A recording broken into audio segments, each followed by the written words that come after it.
خاک پر سجدہ، سجدگاہ ایک ایسا عنوان ہے کہ جو قرآن و سنت سے ثابت ہے۔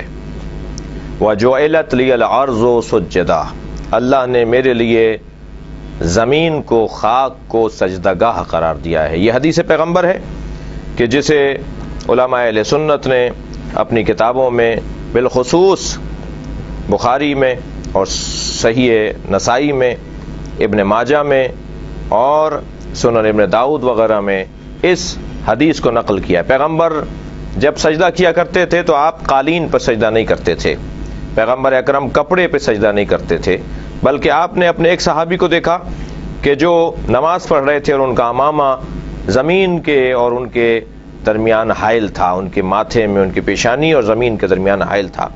آپ نے اتنا انتظار نہیں فرمایا کہ آپ اسے نماز ختم کرنے دیتے، بلکہ آپ آگے بڑھے اس کی اہمیت کے پیش نظر، اور آپ نے اس کا امامہ اپنے ہاتھ سے اس کے سر کی جانب پیچھے ہٹا دیا تاکہ پیشانی اور زمین میں کپڑا حائل نہ ہو۔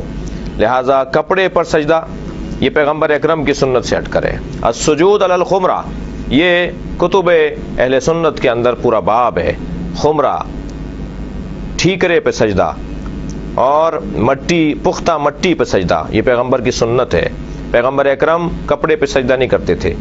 ایک شخص کہنے لگا کہ آپ سجدگاہ پر سر رکھ کے سجدہ کرتے ہیں، کبھی اگر کوئی کسی کی عبادت کر رہا ہو تو اس پہ چڑھتا نہیں ہے، اس پہ بیٹھتا نہیں ہے، اس پہ سوار نہیں ہو جاتا۔ ہم خانہ کعبہ کی عبادت نہیں کرتے، خانہ کعبہ کی طرف رخ کر کے اللہ کی عبادت کرتے ہیں۔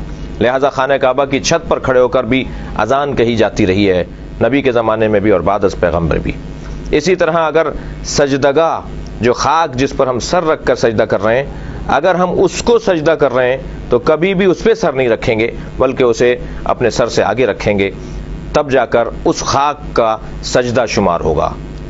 کربلا سے پہلے مطلقاً خاک پر سجدہ ہوتا ہے، لیکن کیونکہ وَطَابَتُ الْأَرْضُ الَّتِي فِيهَا دُفِنْتُمْ، معصوم فرما رہے ہیں کہ وہ خاک جس میں آپ حسین دفن ہو گئے، اے اصحاب پیغمبر جس خاک میں آپ دفن ہو گئے، وہ خاک طیب و طاہر ہے۔